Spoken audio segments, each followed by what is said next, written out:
네, 안녕하세요. 예스맨입니다. 여러분들의 구독과 좋아요로 이 채널이 유지되고 있습니다. 영상 속도는 1.5배를 추천드리는 바이고요.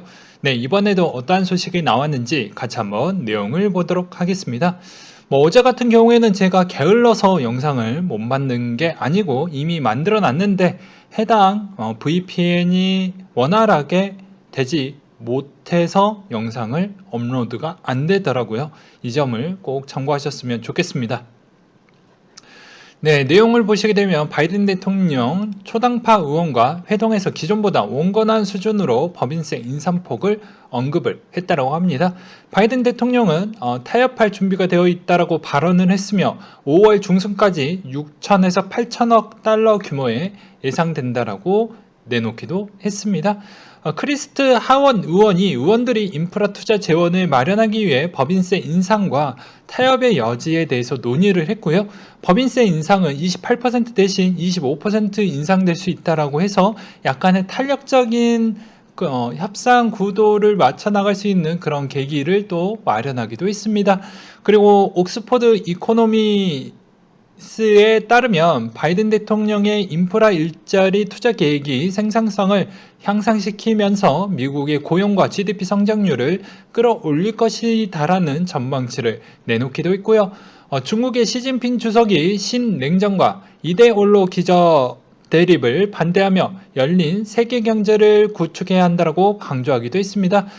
보아오 포럼 개막식에서 개방성은 발전과 진보에 필수적이며 해당 질병 이후 경기 회복의 핵심이라고 주장을 했으며 또한 교육과 투자의 자유화를 촉진할 필요가 있으며 경제적 협력이 심화되어야 한다고 발언하기도 했습니다. 모든 국가가 중국 시장에서 기회를 공유하는 것을 황해하며 공급과 산업, 데이터, 인적자원 사슬을 향상해야 한다고 언급하기도 했습니다. 그리고 유로존의 존슨앤존슨이 이번 백신에 대해서 혈전과 연관성이 있다라는 결론치가 나오면서 이게 상당히 또 재밌어집니다. 그 다음으로 호주 부분에 있어서 내용을 보시게 되면 최소 24년까지 금리 변경은 없을 것이다 라는 입장을 유지를 내놓기도 했고요. 달러 인덱스 추이가 91.2를 기록을 했다라고 하는데요. 달러 약세에 대한 반발로 저가 매수세가 유입된 가운데 유럽 내 질병 재확산 우려와 파운드 동반 약세로 인해서 현재 이 정도를 기록을 해주고 있다라고 합니다.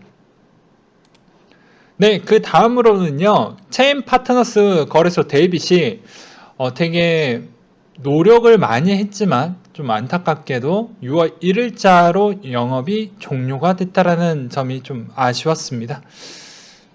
네, 그래서 조금은 저도 좀 아는 지인이 여기에 좀 많이 있다 보니까 어떻게 보면 좀 아쉽다라는 생각이 꽤 많이 들어요. 이 체인 파트너스가 했던 창업자 분이 상당히 여러 회사를 많이 창업을 했는데요. 이번에도 좀 좋은 성과가 나오기를 좀 많이 기대를 했는데 좀 아쉬웠다라고 볼 수가 있게 되겠습니다. 한편으로는 되게 투명하고 진짜 뭐 건전하게 거래를 운영하려고 하는 그런 목적성은 정말로 누구보다 아주 뛰어났다라는 점은 있지만 아무래도 여러 가지에 대한 법적인 절차와 운영에 대한 여러 가지 문제점이 겹치면서 그리고 자금 조달에 대한 여력이 이번 질병 사태와 겹치면서 이번에 어쩔 수 없이 서비스 종료가 좀 되었다. 뭐 이렇게 보시는 게 바람직할 것 같네요. 그 다음으로 3종 이더리움 ETF 토론토 증권소에서 거래 시작한다라고 되어져 있는데요.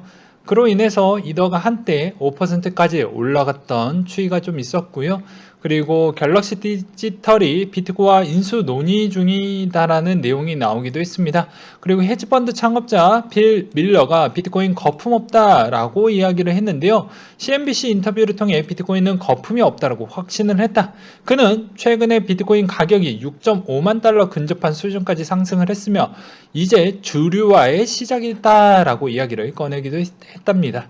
그 다음으로 그레스케이 운영자산이 449억 달러로 감소를 했다라는 내용과 그러니까 추가 매수를 한동안은 안 하고 있죠.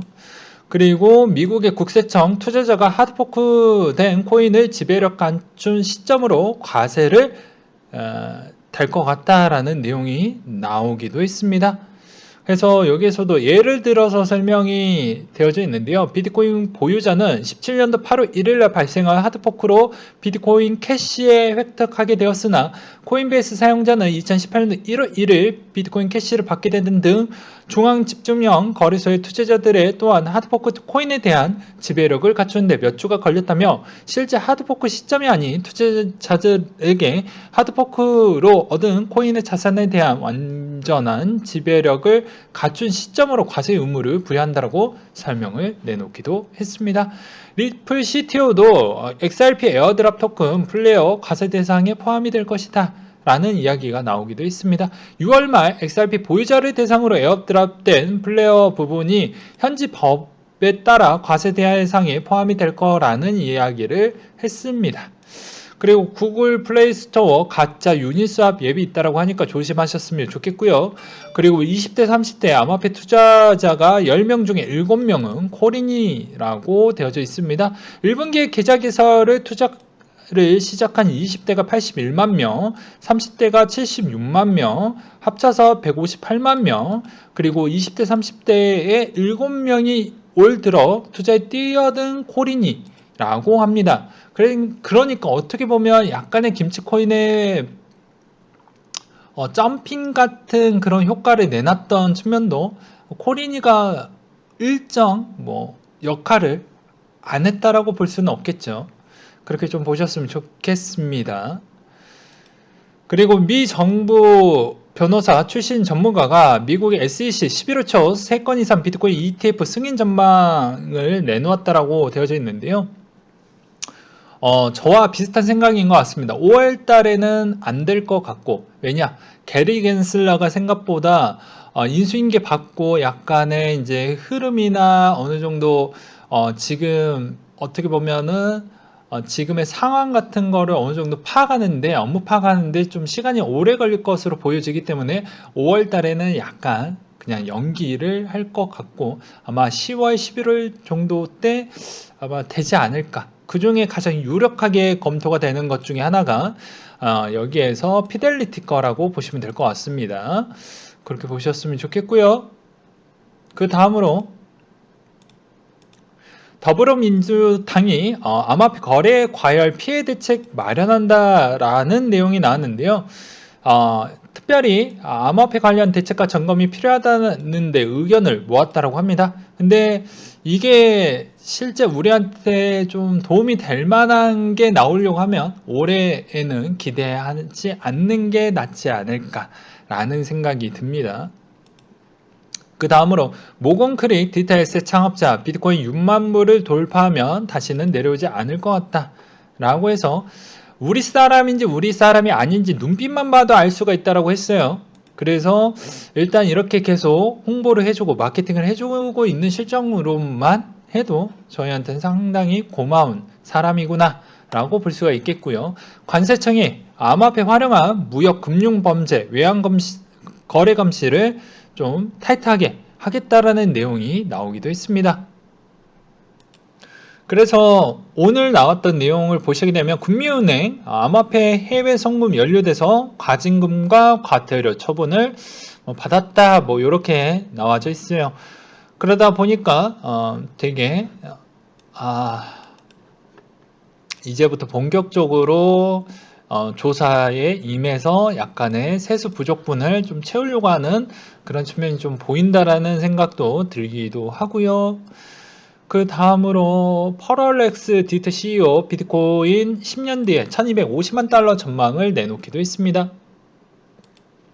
그레스케일 상품 추가 예상 코인을 보게 되면 지난 3월 17일 그레스케일은 5개 상품을 추가를 했다. 추가할 시기가 되었다라고 예상이 되며 추가 예상될 만한 코인은 에이브, 에이다, 코스모스, 이오스, 폴카다, 모네로, 유니스왑 정도가 될 것 같다 라는 내용이 있고요. 중국의 이오스 기술 바탕의 비트코인 투자 상품 허용 가능성이 매우 높다라는 내용인데요. 최근에 중국 인민은행의 부총재가 되게 좋은 이야기를 많이 했죠. 그러다 보니까 그것으로 인해서 이오스도 항상 기술 검증이나 그런 평가가 매우 좀 어떻게 보면 중립적인 기관 안에서 나온 거는 아니지만 그래도 상당히 계속 1위를 굳건하게 해주고 있는 실정이 뭐 그런 측면으로 약간의 트위터 내용이 나온 부분이라고 보시면 될 것 같습니다. 그 다음으로 암호화폐 갈아차다. 250만 개 계좌에 대기 자금만 4조 6천억 원에 달한다 라는 내용인데요. 금융위원회에 제출받은 자료에 따르면 4대 암호화폐 거래소의 실명 계좌 수는 250만 개이며 2달 만에 2배가 늘어났다고 합니다. 국내 은행은 실명 확인 계좌를 이용을 해서 대형 암호화폐 거래소 4곳 계좌 수만 합산을 했고요. 나머지 실명 확인이 안 되는 거래소는 제외했다고 하니까 훨씬 더 많겠죠. 그렇게 보셨으면 좋겠고요. 에타크 규모만 따지면 암호화폐 투자 열풍을 주도하고 있는 세대는 30대, 40대라고 합니다. 그렇기 때문에 30대가 1조 원, 40대가 1조 원, 50대가 7천억 원, 20대가 6천억 원, 60대 이상 실버 투자자가 2천, 그러니까 대략 3천억 원 정도가 되네요. 이걸 합쳐보니 대략 4조 원 정도 얼추됐다라는 내용이 있었습니다. 그리고 일일 거래액도 코스피 시장을 앞질렀기 때문에 그만큼 요거 너무 재밌다. 너무 수익이 뭐 어떻게 보면 주식 시장 대비보다 등락폭이 크니까 어떻게 보면 재밌겠죠. 네, 그렇게 좀 보실 필요성이 있거니와 또 자본시장 연구원 연구위원이 지난해 주식시장에 유입된 개인 투자자들이 30-40% 고수익에 익숙하다며 최근 주식시장이 조정기에 들어서니까 재미가 없으니 암호화폐 쪽으로 좀 들어온 거 아니냐라는 이야기도 하기도 했습니다. 그래서 여기에서 또 입소문도 많이 나기도 했죠. 예. 야 친구야, 나는 얼마 벌었다. 그러니까 너도 한번 해볼래?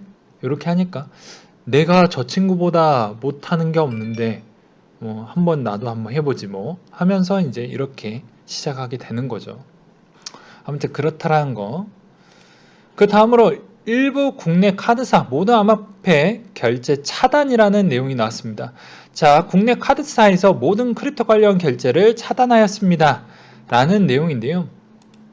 뭐 이미 기사가 나왔기 때문에 이제는 여러분들한테 알려드리는 부분인데 저도 이 방송을 하면서 약간의 문제점이 있는 부분은 대놓고 언급하기가 좀 힘듭니다. 그거는 좀 이해해 주셨으면 좋겠어요.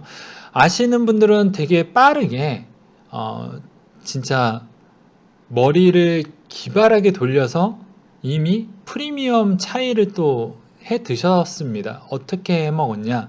바이낸스 이미 이제 나왔기 때문에 지금은 안 돼요. 바이낸스 부분에 있어서 카드깡을 합니다. 예, 카드깡을 합니다. 그래서 카드깡으로 그 자금을 넣어서 이제 그 자금에 대해서 코인 이체를 해서 그렇게라도 해서 소액이라도 그만큼의 프리미엄이 20% 정도 차이가 나니까 그 정도만 챙겨 먹는 전략으로 그렇게 하시는 분들이 있더라고요. 뭐 지금은 안 돼요. 예. 그래서 이거는 좀 논란의 여지가 있을 것 같아가지고 제가 원래는 팁으로 알려드릴까 하다가 약간은 문제가 될 것 같아서 말씀을 못 드렸습니다. 그래서 그 점은 한편으로는 마음이 좀 무거워요. 네. 그러는 측면과 그 다음으로 또 내용을 보도록 하겠습니다. 인터넷 상태가 최근에 요새 좀 잘 좋지 못해서 그 점은 항상 여러분들한테 죄송하다라고 설명을 드리고 싶네요. 영국 정부가 브릿코인 발행 검토하겠다라는 내용이 나온 게 있는데요. 영국 재무장관이 핀테크 관련 관계부처 회의에 참석을 해서 브릿코인을 발행하는 검토를 하고 있다고 합니다. 그래서 이번에 발행 여부를 공식화했기 때문에 조만간에 아마 나올 것으로 보여져요. 비슷한 시점에 인미은행 부행장이 보아오 포럼에서 현행 수준을 유지할 것이다 라고 했기 때문에 부정적인 언급은 안 나왔습니다. 그냥 일정 규제를 좀 지켜가면서 그걸 하겠다라고 하니까 그게 우리한테는 상당히 긍정적이다라고 볼 수가 있는 대목이었고요. 하나 더 설명을 드린다고 하면, 자, 이 부행장의 지금 최종 생각은 이거밖에 없습니다. 올림픽. 네, 이 올림픽. 그래서 이 올림픽이니까 하나 미리 요런 거는 이제 팁을 드릴 수가 있으니까 중국계 코인을 하나를 들고 가는 게 나을 것 같습니다. 왜 그러냐? 야, 일본 올림픽도 지금 문제인데 중국 올림픽 문제없이 잘 될 수 있을 것 같니? 라고 하지만 지금 중국은 그냥 백신이 계속 맞자마자 품절입니다. 네. 그렇기 때문에 거의 동계올림픽 그 전까지는 거의 다 백신을 다 맞지 않을까라는 생각이 들거든요. 그렇기 때문에 아마 가장 빨리 미국하고 중국이 해당 질병에서 좀 탈출을 빨리 할 것으로 보여집니다. 그런 이야기를 좀 드리고 싶었고요. 그 다음으로 게임비리 코인원에 300억 원 정도를 투자를 했다고 합니다. 자, 보게 되면은 전략적 투자 결정을 했고요. 지분이 13%이고 주식 수는 87,474주 정도가 된다고 합니다. 취득 금액은 정확하게 312억 정도라고 되어져 있고요. 그 이유는 무엇이었냐고 나오니까 트래픽 처리 기술과 해킹 보안 기술과 좀 협력적 관계가 좀 있을 것 같아서 그렇게 진행을 했다라고 합니다. 그 다음으로 또 약간의 감성적인 부분인데요. 투자의 감성을 넣으면 안 되지만 그래도 이게 상당히 와닿아서 한번 가지고 와봤습니다. 인생이 조금 바뀌었습니다. 급여 통장 1억 5,500만 원 정도이고 밑에 보면 3억 9,700만 원 정도가 있는데 자, 현금 부분이 좀 많이 보이죠? 이 내용이 좀 저도 좀 와닿았습니다. 그러니까 가지고 왔겠죠. 초대박까지는 아니어도 이사 갈 정도로 돈을 벌었다. 아빠가 돌아가시면서 집에 무너지고 엄마며 나며 형이며 엄청 고생했고 다세대 주택의 월세방에 13년째 살았다. 엄마한테 아파트로 이사 가자고 하니까 전 정말로 펑펑 울었다. 내가 30살 남자인데 나도 울컥하기도 했다. 현금은 엄마 용돈 드리려고 뽑았고 용돈은 이체보단 현금으로 하는 게 맞겠지 라고 했는데 이게 정말 와닿았습니다. 여러분들은 뭐 어떨지는 모르겠지만 저는 좀 많이 와닿았는데 여기서 주는 또 교훈이 있죠. 이분도 이분 나름대로 이분 나름대로 어떤 생각을 했었냐면 분명히 좀 더 먹을 수 있을 것이다. 좀 더 먹어야지. 조금 더 먹어야지 라는 생각을 분명히 가지고 있었겠죠. 근데 그 부분을 어느 정도 억눌리고 본인의 그릇만큼만 이렇게 또 챙기고 아파트 구매를 했다라는 점입니다. 그러니까 제가 어떤 이야기를 좀 드리고 싶냐면 최근에 구독자분들 중에 댓글로 이런 질문을 제일 많이 하시더라고요. 지금에 있는 가격에서 어느 정도 타점을 좀 알려주셨으면 좋겠습니다. 아니면 지금 다 팔아야 될까요? 라는 것인데 저는 이렇게 설명을 드리고 싶어요. 제가 원래 리딩을 잘 안 하지 않습니까? 네, 잘 안 해요. 거의 안 합니다. 정말 여러분들한테 진짜 이 자리는 정말 놓치면 아까운 자리 아니고서야는 그런 진짜 중요한 픽 때 빼놓고는 거의 주지를 않아요. 예. 그리고 여러분들도 성인이고 그리고 제가 말고 또 다른 유튜버가 분명히 있기도 하겠지만 그런 분들이 나중에 사라졌었을 때 투자의 판단에 대해서 기준을 못 잡습니다. 계속 성장을 투자에 대한 스타일도 찾아가시고 본인의 스타일을 찾게 되면 그 기준과 그리고 본인의 판단력과 결정력이 같이 성장을 하게 되어져 있거든요. 그러니까 본인에 대한 의존도를 좀 더 높이셨으면 좋겠습니다. 물론 이제 참고사항으로만 이야기하려고 하는 거지 네 것을 뭐 다 믿으려고 하는 거 아니다 뭐 이런 이야기 하시는 분들도 있겠죠. 그렇지만 이 이야기를 꼭 드리고 싶었습니다. 그래야 지키는 또 투자를 해야 또 나중엔 이렇게 보람과 의미 있는 데에 돈을 또 사용을 하면서 자기의 인생에 절대 잊혀지지 않는 추억이 또 남기도 하죠. 물론 반대로 정말 욕심이 너무 과해버리면 항상 사람을 이렇게 제가 그리는 게 좀 죄송스럽지만 보시게 되면 이 어깨에서 팔아야 되는데 항상 이 머리가 좀 가분수이게 하지만 여기까지 다 쳐먹으려고 하다 보면은 탈이 납니다. 그 점을 꼭 잊지 말아 주셨으면 좋겠어요. 그렇게 되면 기쁨보다 슬픔이 훨씬 더 많아지고 또 잘못된 길로 갈 수도 있기 때문에 그런 점을 좀 참고하셨으면 좋겠고요. 자, 그런 기반점으로 제가 바라보는 시점은 그렇습니다. 지금 시점에서도 계속 이 방향성이 어떻게 나올 것 같냐면요. 현 상태 기반으로는 계속 자금이 들어올 수 있을 만한 그런 여력이 한동안 좀 보이지는 않습니다. 그렇기 때문에 아무래도 5만 달러가 만약에 깨지게 되면 계속 줍줍을 해야 되겠고요. 만약에 5만 달러 선에서 만약에 지탱을 하고 올라가게 된다라고 하면 그래도 관망을 한동안은 좀 해야 되지 않을까 라고 생각이 들고, 소형 코인은 접근하는 게 아니고 그때그때마다 단타 치고 나와야 되는 부분이고요.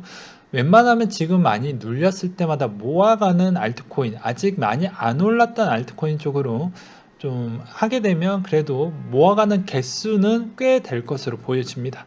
그렇기 때문에 그런 전략으로 가는 게 낫지 않을까 싶고요.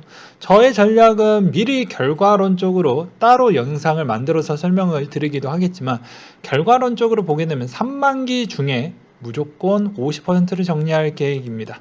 왜냐하면 저는 제가 생각했던 목표치, 여러분들과 다 개개인마다 다 목표치가 다 달라요. 근데 저에 대한 목표치가 일정 어느 정도 도달했기 때문에 50%는 지키는 전략으로 매도를 해놓고 나머지 그 자금의 5%만 물타는 용도로만 쓰고 45%는 다른 쪽에 투자할 생각을 갖고 있습니다. 그런 생각을 갖고 있어요. 그래서 그 점을 좀 참고하셨으면 좋겠고요. 네. 그리고 지금의 이런 상태에서도 도미넌스 추이가 되게 언제 올라가도, 계속 말씀을 드리지만 언제 올라가도 이상하지 않기 때문에 그런 거를 좀 봤을 때는 약간 지금 시점에서 한동안 계속 쉼없이 달려왔던 그런 비트코인이기 때문에 그런 측면을 좀 봤을 때는 이제는 잠깐 조금 쉬어가는 형태로 좀 봐야 되지 않을까 싶습니다. 그거에 또 근거치는 왜 나오냐면요. 이 50%가 깨지는 시점이 좀 상징적으로 의미는 있긴 하겠지만, 만약 50%가 깨지는 순간이 나오게 되면은 정말 어마어마하게 알트코인이 올라갈 수 있는 기회가 한 번은 있을 것입니다. 그리고 반대로 이야기를 하면 그게 마지막이 되겠죠. 그리고 하나 더 보게 되면 2층이 상당히 두껍습니다. 이 점유율 2층이 상당히 두껍기 때문에 아마 여기에서 더 많이 빠져도 금방 V자로 회복을 할 수가 있기 때문에, 추세적으로 본다라고 하면 지금 시점에서는 어느 정도는 약간 자금을 계속 물타는 형태보다는 상대적 대비 좀 많이 안 올랐던 것을 모아가는 전략으로, 그것도 웬만하면 시청이 좀 있는 규모와 약간의 스토리텔링이 좀 있는 위주로만 편입을 해와도 나중에 하반기 정도에서도 한 번 정도는 먹을 수 있는 수익률이 나올 수 있을 만큼은 좀 되지 않을까, 이렇게 좀 정리를 드리는 바입니다. 그래서 이번에 좀 팔아야 될까요에 대한 최종 결론은 그런 거죠. 전략적으로 하게 되면 이런 패턴인 거고, 그렇지 않았을 때는 그냥 잠깐 쉼표를 좀 찍고 5월달 추이를 보셔도 상관은 없을 것 같습니다. 그리고 이제 4월 마지막 주에 거의 가까워졌기 때문에 이제 선물 만기 시즌과 가까워졌습니다. 그러니 웬만하면 지금 시점에서는 잠깐 좀 쉬어가는 매매 하는 게 좋잖아요. 이때까지 비트도 잠깐 쉬어가는 부분은 있어야 되겠죠. 그렇게 이야기를 좀 드리고 마무리를 짓도록 하겠습니다.